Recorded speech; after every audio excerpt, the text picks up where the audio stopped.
we just spoke a bit about how you consider your training department to be almost like crucial and investment, a necessity. Right. But that's not normal in the restaurant industry, right? You're completely the opposite.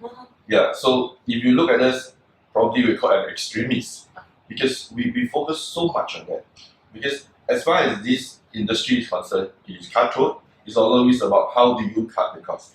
But so having a startup in an Asian financial crisis and trying to have a training department, that sounds like a formula for suicide. Yeah, but we did that because our dream was to build a global brand. Our dream was building people while we do that on the journey.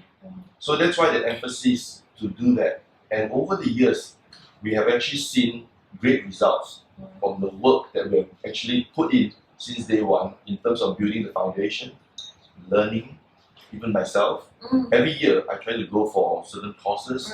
I try to go to do something that's sometimes not similar, because you not just learn from your industry, you can always learn from another industry. Right. Because there's a lot of things innovations.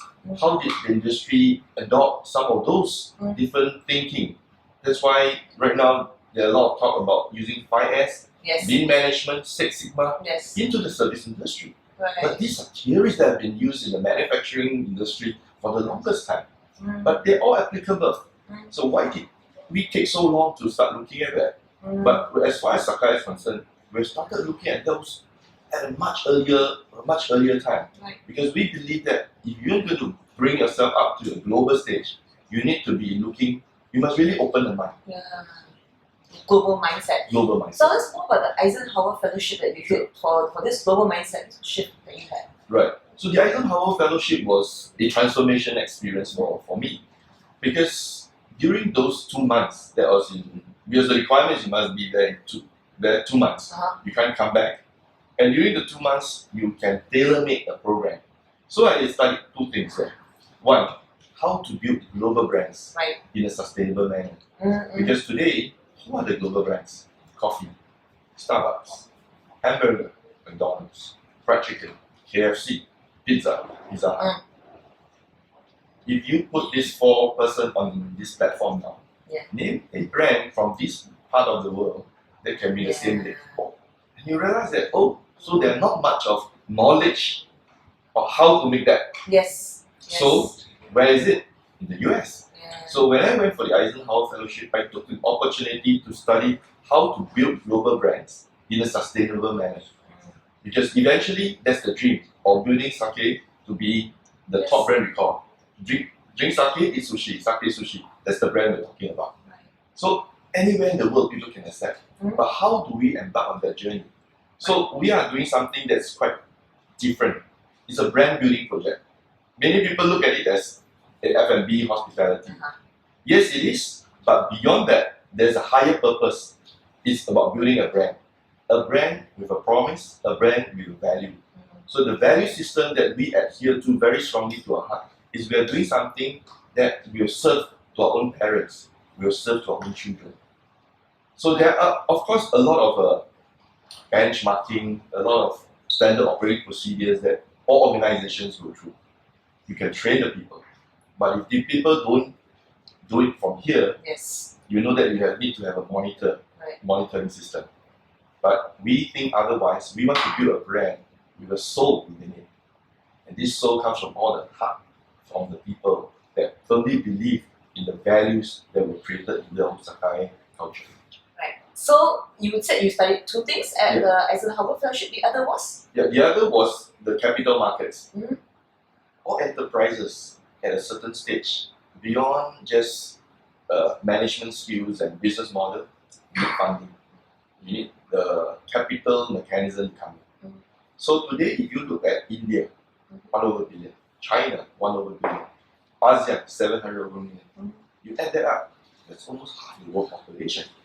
And with ever increasing in the consumer space, that's business opportunity. But look at Alibaba, great company operating in Asia. When they did the IPO, where did they go? America. Exactly. So wouldn't be there a opportunity for a financial hub in this part of the world?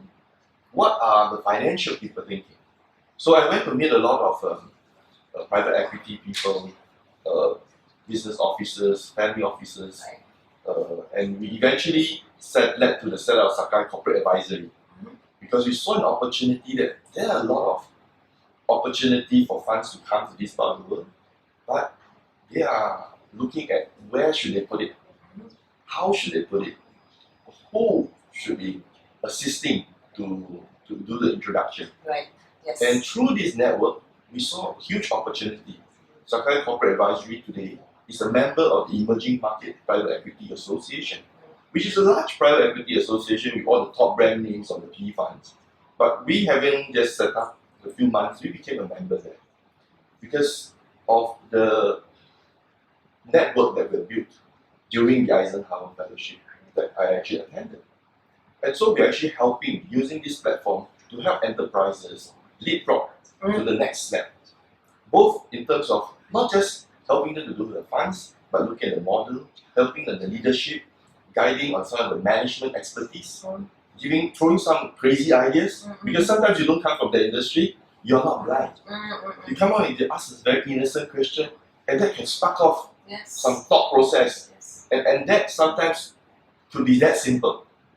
Because sometimes when we sometimes take things and try to put in so much theories that it became too complicated, make it too complex. But if you take a person out there and the person just innocently asks, why did you do that? And then all these things unravel, and then suddenly, voila, the solution is there. And you have something that you could bring into the market, a product or service that can help the company to move on to the next Right. So if I am someone or I am a company that is actually going towards IPO, I would benefit from your corporate advisory group's feedback or consultation. How does that work? It's not just a feedback consultation, but more than that, we can introduce them. We actually look at the business model, we look at the potential growth, and then we know who we should be introducing the person to. Right. Then we have got a network of people that, because I sit on different boards in different organizations, different industries. Right.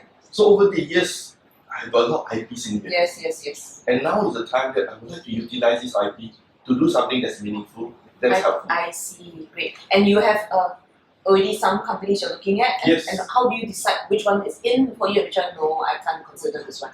How do you decide that? For a start, if you look at our announcement in January, we actually signed on a company called Q&N Dental Group. Okay. So they're in the dental practices. Yes, I know that. So we actually help them in remodeling different advisory work. And from a 300 million market cap in January, today they are at 600, over 700 million market cap. Okay. Yeah. Very good. So that's the kind of work that we're able to do in terms of helping to build value and to extract the value and bringing them onto a global branding journey.